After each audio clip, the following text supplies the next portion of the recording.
Right, today we're going to be going over what is an RCD and why you should have one, what are the requirements.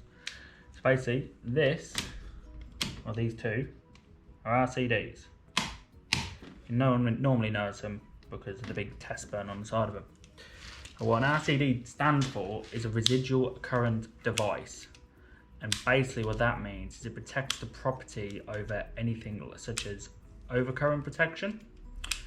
So the best way of describing that would be that if any of these miniature circuit breakers detect an irregularity down the amount of power going down the line, these will switch off. Basically the idea being if you're somehow grabbed hold of a live cable, you become the fault path to earth, sorry about that, this will trip because it assumes you're getting electric shock. And that's all they are. They're quick blow. They will just trip out. When one of these trips out, it will turn off the power to all the protected circuits that's on it. And since I think 2008, they've been a mandatory requirement now for most circuits in a property. So whenever a fuse board upgrade's done, the minimum requirement you're going to be putting in is this. All circuits will be RCD protected unless the electrician deems that they don't need to be. For example, supplying solar panels or renewable energies, something like that, you can normally exclude it from that because you don't want that constantly tripping out. In fact, no RCD protection in certain locations will actually fail an EICR or periodic inspection, as is formerly known.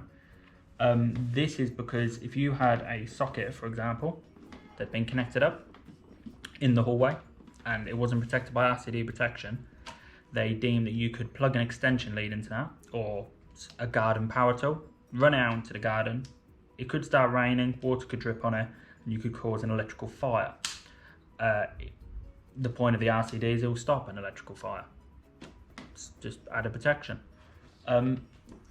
It applies to certain other locations as well, but it does normally depend on a few other factors, so it's best to have an electrician look at it. I mean, in my personal opinion, RCDs should be mandatory on all circuits at all times, and if you haven't got them done, I'd recommend you get them done. But you've all, speaking of RCDs, you've got one of these.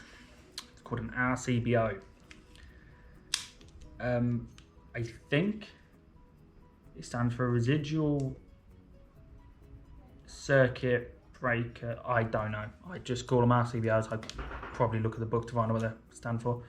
But so what these do is these are one of these combined with one of these. It's a miniature breaker that has an RCD built into it. As you can tell by the little trip burn there. Much better for safety. They protect against numerous amounts of faults actually, overcurrent, nuisance tripping, imbalances, or things like that. Most of the time these are fitted because it's more practical. For example, if you plug a light switch in and the light blows, it will turn off the RCD and turn off all the sockets and cooker that's connected to it. You have one of these fitted, put a light bulb in and it blows, it will just switch off this one circuit. So if you've got a fault, it's much better because you'll only have one circuit down, which is better because the electrician probably won't be able to get there for a few hours, maybe even a few days. But price difference, these are a lot more expensive. These, well, for example, this is Hager, and each one of these costs about £28 each. However, these breakers cost about £3.50 each.